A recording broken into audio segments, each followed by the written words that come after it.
નમસ્કાર, જય હિન્દ, જય ભારત. બધાને મારા જય શ્રી કૃષ્ણ.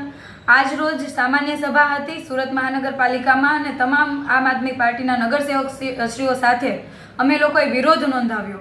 વિરોધ એ બાબતનો નોંધાવ્યો કે ગુજરાત સરકારમાંથી જે સુરત મહાનગરપાલિકાને અલગ અલગ પ્રોજેક્ટો માટે જે ગ્રાન્ટ મળવાની હોય છે, ગુજરાત સરકારમાંથી લેખિતમાં આપી દેવાયું સુરત મહાનગરપાલિકાને કે ભાઈ અમે આટલા પ્રોજેક્ટ માટે ગ્રાન્ટ નહીં આપીએ.